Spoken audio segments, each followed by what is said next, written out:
Hello વિદ્યાર્થી મિત્રો, કેમ છો? બધા મજામાં? ગુજરાત બોર્ડની એક્ઝામ જતી રહી છે અને તમારામાંથી ઘણા સ્ટુડન્ટોને એક્ઝામમાં હજી સેટિસ્ફેક્શન નહીં થયું હોય, પેપર સારું નહીં ગયું હોય, અથવા તો પેપરની અંદર કંઈક બાકી રહી ગયું હશે, કંઈક ખૂટતું હશે, યાદ નહીં આવ્યું હોય, જેના કારણે પેપરની અંદર થોડાક 1-2 માર્ક્સ ઓછા આવે એમ હશે.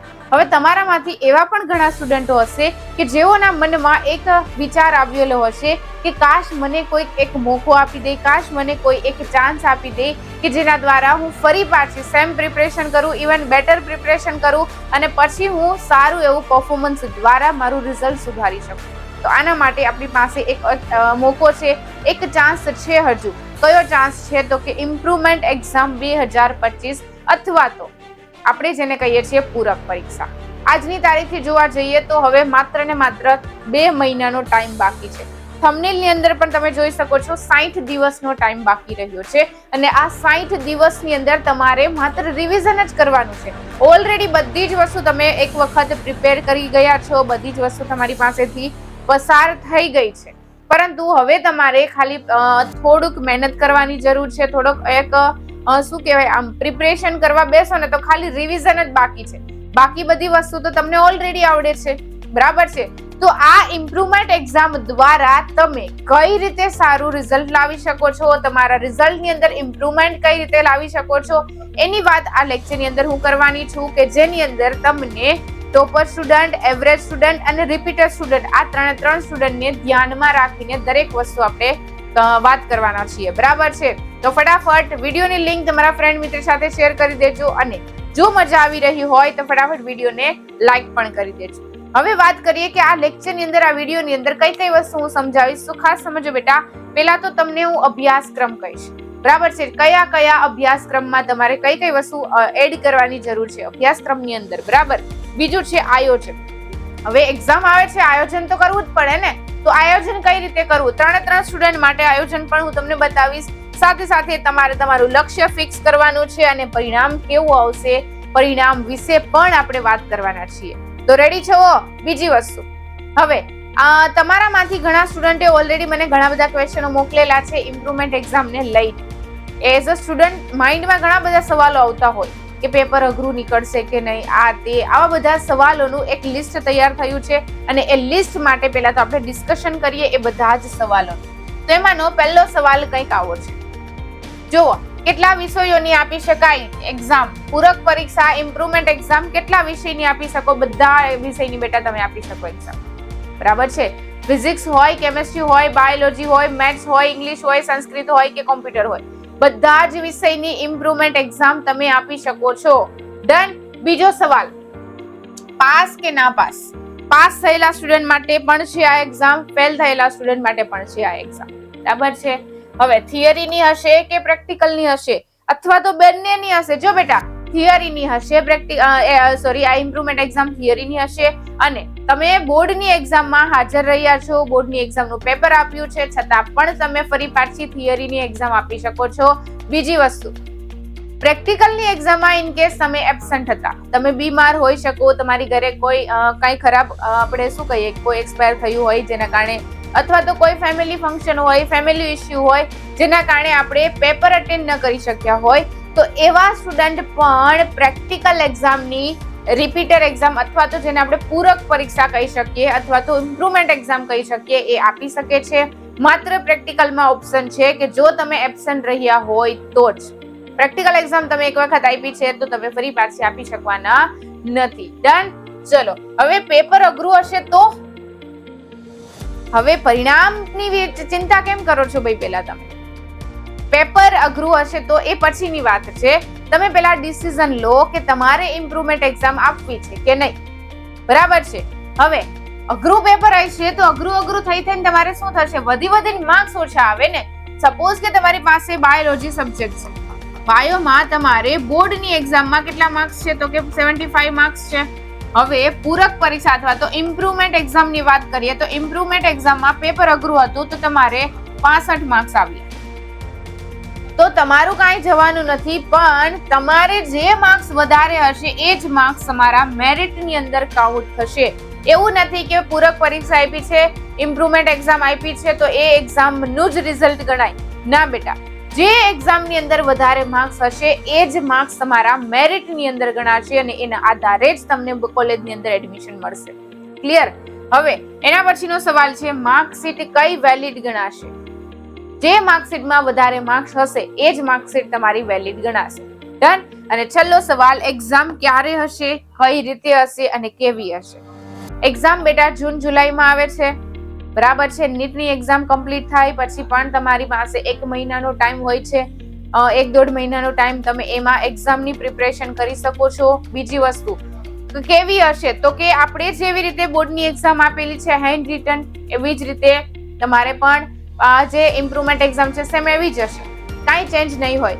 પણ તમારે ફોર્મ ભરવું પડશે. શરૂઆતમાં તમારે જ્યારે આપણે ફોર્મની ડિટેલ આવશે ત્યારે અમે તમને જાણ કરીશું, બરાબર છે. નોટિફિકેશન આવશે, પ્રેસ નોટ આવશે ત્યારે અમે તમને ડિટેલ એની જાણ કરવામાં આવશે કે ઇમ્પ્રુવમેન્ટ એક્ઝામની ડેટ બહાર થઈ ગઈ છે, ઇમ્પ્રુવમેન્ટ એક્ઝામના ફોર્મ ભરાશે, અમુક પ્રમાણમાં તમારે ફીસ પે કરવી પડશે, સ્લાઇટલી હોય જેવી રીતે આપણે બોર્ડની એક્ઝામમાં પ્રોસેસ કરી છે એવી જ રીતે સ્કૂલ તરફથી પણ તમને જાણ કરવામાં આવશે. ડન. આના સિવાયના સવાલો જો કોઈ તમારા મગજની અંદર હોય તો તમે મને કોમેન્ટ બોક્સની અંદર જણાવી શકો છો, હું ત્યાં તમને રિપ્લાય આપી દઈશ. હવે રહી વાત કે એક્ઝામની તૈયારી કઈ રીતે કરવી, તો જો બેટા આપણી પાસે કેટલો ટાઈમ છે તો કે 2 મહિનાનો ટાઈમ છે, 60 દિવસનો ટાઈમ છે. હવે આ 60 દિવસમાં સૌથી પહેલું સ્ટેપ છે અભ્યાસક્રમ. સિલેબસ તમારે કવર કરવાનો છે. હવે સિલેબસ કઈ રીતે તો કે જો ભાઈ આપણી ચેનલની અંદર વન શોટ લેક્ચર આવી ગયા છે અને વન શોટ લેક્ચર ક્યાંથી મળશે તમને તો કે વન શોટ લેક્ચર આપણી ચેનલની પ્લેલિસ્ટમાંથી. જો ભાઈ આ વન શોટ લેક્ચરનું પ્લેલિસ્ટ છે, ટોટલ 13 ચેપ્ટર છે, 13 વિડીયોઝ છે, બરાબર છે. પ્લેલિસ્ટ બનાવેલું છે, ત્યાંથી તમે બધા જ ચેપ્ટરના વન શોટ જોઈ શકો છો. નેક્સ્ટ શું છે તો કે મોસ્ટ આઈએમપી MCQ કે જે તમારી બોર્ડની એક્ઝામ માટે અગત્યના છે, બરાબર છે. નીટની એક્ઝામ, ગુજકેટની એક્ઝામ માટે ના લેવલના પણ છે, એટલે બની શકે કે તમારું આના દ્વારા કોન્સેપ્ટ ક્લિયર થાય, તમારી અંદર થોડુંક નોલેજ વધે અને થોડીક તમને પ્રેક્ટિસ થાય, બરાબર છે. ત્રીજું સ્ટેપ શું છે તો કે હેતુલક્ષીનો ખજાનો કે જે 12th માટે લઈને આવેલા હતા કે જેની અંદર જે આપણે બોર્ડની એક્ઝામમાં 50 માર્ક્સના MCQ પૂછાય છે ને એવી જ રીતે ઇમ્પ્રુવમેન્ટમાં પણ 50 માર્ક્સના MCQ હશે, તો એ MCQ અહીંયાથી તમને મળી જશે. ડન. ચલો નેક્સ્ટ શું છે તો કે એકડે એકથી પરીક્ષા સુધી બની શકે તમે વન શોટ લેક્ચર જોવો છો તો લેક્ચરની અંદર સમજાઈ ગયું. જ્યારે તમે NCERT ટેક્સ્ટબુક વાંચવા બેસો છો તો અમુક શબ્દ, અમુક લાઈન, અમુક લીટીઓ તમને નથી સમજાતી, તો એના માટે આ વિડીયોઝ, આ લેક્ચર જોવા અગત્યના છે. કયા? એકડે એકથી પરીક્ષા સુધી.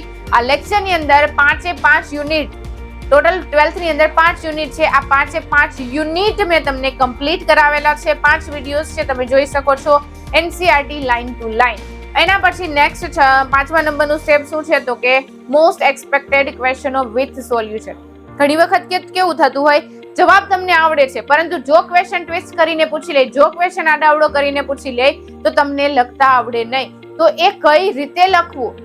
હવે એકનો એક ક્વેશ્ચન, એક જ થિયરી તમને 10 અલગ અલગ રીતથી પૂછી શકે, બરાબર છે. તો તમને જવાબ આવડે છે પરંતુ ટ્વિસ્ટ કરીને પૂછાયો છે ક્વેશ્ચન તો તમે થોડા કન્ફ્યુઝ થાવ છો, જેના કારણે તમારી અંદર એક ડર બેસી જાય છે. તો એ ડર દૂર કરવા માટે એક્સપેક્ટેડ ક્વેશ્ચનો વિથ સોલ્યુશન લઈને આવી છું તમારા માટે, તો એ વિડીયોઝ પણ તમે જોઈ શકો છો. અને છઠ્ઠું સ્ટેપ દ્વિતીય પરીક્ષા બોર્ડની એક્ઝામ 2025 માટે મોસ્ટ આઈએમપી ક્વેશ્ચનો સેક્શન વાઇઝ 2 માર્ક્સના સવાલો, 3 માર્ક્સના સવાલો, 4 માર્ક્સના સવાલો, આ બધા જ સવાલો નવી બ્લુપ્રિન્ટ 2025 છે એના આધારે જ તમને સવાલો આપવામાં આવ્યા છે. અને બોર્ડની એક્ઝામમાં આમાંથી જ પેપર હતું, તમે જોઈ શકો છો રિઝલ્ટ.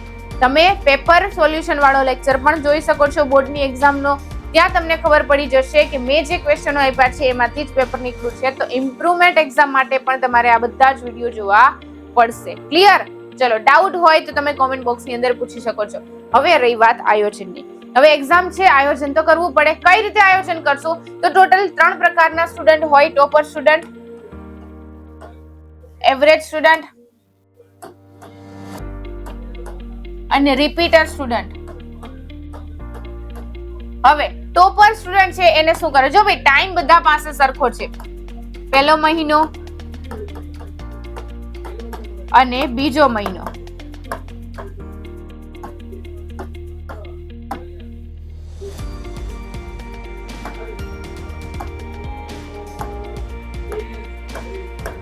બરાબર છે. હવે પહેલો મહિનો ટોપર સ્ટુડન્ટ છે, ધારો કે નીટની પ્રિપરેશન કરે છે, તો નીટની પ્રિપરેશનની સાથે સાથે તેઓને થિયરી કમ્પ્લીટ થશે, સાથે સાથે MCQ પણ કમ્પ્લીટ થશે. બરાબર છે. હવે પહેલા મહિનાની અંદર નીટ પૂરી થઈ ગઈ. બરાબર છે. મે મહિનામાં આપણે નીટ કમ્પ્લીટ થઈ જશે. હવે મે પછી મે મહિનો આખો બાકી છે. 4 તારીખે નીટની એક્ઝામ કમ્પ્લીટ થાય પછી તમારી પાસે જે કંઈ બી ટાઈમ વધે છે ક્યાં સુધી ઇમ્પ્રુવમેન્ટ એક્ઝામ સુધી જેટલો પણ ટાઈમ છે એ ટાઈમ દરમિયાન તમારે શું કરવાનું છે તો કે એ સમય દરમિયાન પેપર સોલ્વ કરવાના છે. પેપર સોલ્વ કરો ને તો સોલ્યુશનની સાથે સાથે તમારે પ્રેક્ટિસ કરવાની છે. હવે પ્રેક્ટિસમાં શું કરવું પડશે તો કે પેપર લખો, મોઢે લખો પેપર. બરાબર છે. હવે વાત કરીએ આપણે એવરેજ સ્ટુડન્ટની. હવે જો in case average student NEET કરશે તો નીટની સાથે સાથે એને NCERT ની થિયરી કમ્પ્લીટ થઈ જશે.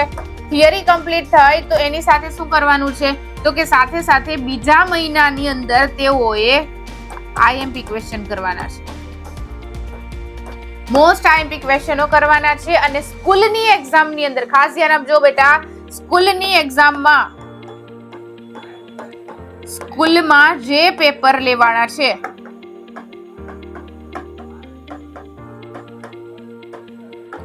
તે સોલ્વ કરો. હવે સોલ્વ કરવાનો મતલબ એવો નથી કે પેપર વાંચી જાઓ, ના, પેપરને લખો. 3 કલાકનો ટાઈમ કાઢો, 3 કલાકમાં જાતે બેસીને લખવાનું છે. એવું અલાર્મ સેટ કરી દો કે 3 કલાક પછી મારી એક્ઝામ કમ્પ્લીટ થશે, અત્યારે હું એક્ઝામ આપી રહ્યો છું. ડન. રિપીટર સ્ટુડન્ટને શું કરવાનું તો કે ફર્સ્ટ મંથની અંદર થિયરી કમ્પ્લીટ કરવાની, થિયરીની સાથે સાથે MCQ ની પ્રેક્ટિસ કરવાની. હવે MCQ પ્રેક્ટિસ થાય પછી PYQ કરવાના છે. અને PYQ ની સાથે સાથે જો તમારી પાસે કોઈ પણ પેપર સેટ હોય તો તમે પેપર સેટ કરી શકો, અથવા તો તમે તમારા કોઈ ફ્રેન્ડ મિત્રને કહી શકો કે એની સ્કૂલમાં, એની ક્લાસમાં એની પાસે જેટલા પણ પેપરો છે એની પાસેથી તમે પેપરો લઈ શકો છો અને એ પેપરને લખવાની ટ્રાય કરો, પેપર સોલ્વ કરવાની ટ્રાય કરો. આટલી વસ્તુ તમે કરશો તો ડેફિનેટલી તમારી અંદર ઇમ્પ્રુવમેન્ટ આવશે, જેના કારણે તમે ઇમ્પ્રુવમેન્ટ એક્ઝામમાં સારું પ્રદર્શન કરી શકશો અને તમારા રિઝલ્ટમાં પણ ઇમ્પ્રુવમેન્ટ થશે. ક્લિયર? આટલી વસ્તુ આયોજન થઈ ગયું. હવે છે આપણું લક્ષ્ય સેટ કરો, તમારો ગોલ સેટ કરો. ધારો કે ફોર એક્ઝામ્પલ તમારે બાયોની અંદર બોર્ડની એક્ઝામમાં કેટલા માર્ક્સ છે તો કે 75 માર્ક્સ છે. હવે એ 75 માર્ક્સને તમારે ઇમ્પ્રુવમેન્ટ એક્ઝામની અંદર કેટલા માર્ક્સની અંદર ફેરવવા છે તો કે એને તમારે 85 થી 90 માર્ક્સની અંદર ફેરવવા છે. તો તમે આ વસ્તુ કરી શકો છો, પરંતુ પહેલા ગોલ સેટ કરો, તમારું લક્ષ્ય સેટ કરો કે મારે 85 ના 85 થી 90 કરવા છે. બરાબર છે. અને એના માટે જો ભાઈ 75 સુધી તમે લાવી શકો છો, 75 સુધી તમારી અંદર નોલેજ છે. હવે એક્સ્ટ્રા નોલેજ એડ કરો તમારી અંદર, અને એ એક્સ્ટ્રા નોલેજ પ્રેક્ટિસ થી આવશે, થિયરી કરવાથી, NCERT ટેક્સ્ટ બુક વાંચવાથી આવશે, PYQ કરવાથી આવશે. એમનેમ નહીં આવે, બેઠા ક્યાંય વસ્તુ થાય નહીં. તો એના માટે તમારે મહેનત કરવી પડશે. અને છેલ્લે છે પરિણામ. હવે પરિણામની અંદર તમારે શું થશે, ઇમ્પ્રુવમેન્ટ એક્ઝામ આપશો ને એટલે તમારી પાસે 2 રિઝલ્ટ આવશે, એક બોર્ડનું અને એક ઇમ્પ્રુવમેન્ટ એક્ઝામનું. બરાબર છે. હવે ધારો કે તમારી પાસે બોર્ડની એક્ઝામનું રિઝલ્ટ છે અને ઇમ્પ્રુવમેન્ટ એક્ઝામનું છે.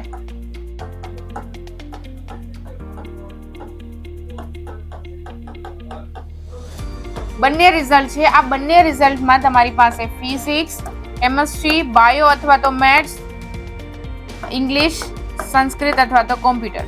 બરાબર છે. આ બધાના માર્ક્સ એની અંદર લખેલા છે. ધારો બોર્ડની એક્ઝામમાં ફિઝિક્સમાં 60 આવે છે, કેમિસ્ટ્રીમાં 75 છે, બાયોમાં 80 છે, ઇંગ્લિશમાં તમે તમારી રીતે જેટલા પણ માર્ક્સ છે, ધારો કે કંઈક માર્ક્સ આવેલા છે તમને. બરાબર. હવે આ બોર્ડની એક્ઝામમાં તમને સંતોષ નથી, તમને સેટિસ્ફેક્શન નથી, તો એટલા માટે તો આપણે આપી રહ્યા છીએ ને ઇમ્પ્રુવમેન્ટ એક્ઝામ. તો ધારો કે બોર્ડમાં ફિઝિક્સમાં પેપર હાર્ડ નીકળ્યું છે ઇમ્પ્રુવમેન્ટનું, તો એ 60 માંથી તમારા થઈ ગયા 55. બરાબર. કેમિસ્ટ્રીનું પેપર ઈઝી હતું તો એમાં તમારે થઈ ગયા 80. બાયોનું પેપર ઈઝી હતું તો એમાં થઈ ગયા તમારે 95. હવે તમને એમ થશે કે મેડમ મેરિટ કઈ રીતે બનશે, પરિણામ સુધી તો અમે પહોંચી ગયા, મેરિટ કઈ રીતે બનશે? તો સમજો બેટા, ફિઝિક્સના પેપરમાં અહીંયા ઓછા માર્ક્સ છે, બાકી બંનેની અંદર વધીને આવ્યા છે. તો તમારી જ્યારે મેરિટ બનાવવાની વાત આવશે, જ્યારે તમે એડમિશન લેવાની વાત થશે, ત્યારે જે માર્કશીટની બંને માર્કશીટ અટેચ કરવી પડશે. જે માર્ક્સની અંદર તમારે વધારે, જે માર્કશીટની અંદર વધારે માર્ક્સ દર્શાવેલા છે, જેમ કે ફિઝિક્સમાં 60 માર્ક્સ છે તો આ માર્ક્સ ગણાશે અહીંયા. બાયોમાં અને કેમેસ્ટ્રીમાં ઇમ્પ્રુવમેન્ટ એક્ઝામના માર્ક્સ ગણાશે. જે માર્ક્સ વધારે હશે એ જ માર્ક્સને ધ્યાનમાં લેવામાં આવશે. ક્લિયર? તો આ થઈ ગયું તમારા પરિણામની વાત. પરિણામ વિશે બહુ ટેન્શન ના લો, સારું આવશે. પેપર ઈઝી હોય કે હાર્ડ હોય, આપણે પ્રિપેર થઈને જવાનું છે. 100% માર્ક્સ લાવવાના એવી રીતે પ્રિપેર કરીને જવાનું છે. ક્લિયર? આ સિવાયના તમારા માઇન્ડમાં આઈ નો ઘણા બધા સવાલો હશે બેટા, તો તમે મને કોમેન્ટ બોક્સની અંદર જણાવી શકો છો. અને બને તો તમે અત્યારથી જ મહેનત કરવા માંડી જાઓ. 60 દિવસ 2 જ મહિના બાકી છે, બરાબર છે? હજી પણ તમારી પાસે ટાઈમ છે, તમે મહેનત કરી શકો છો. ક્લિયર?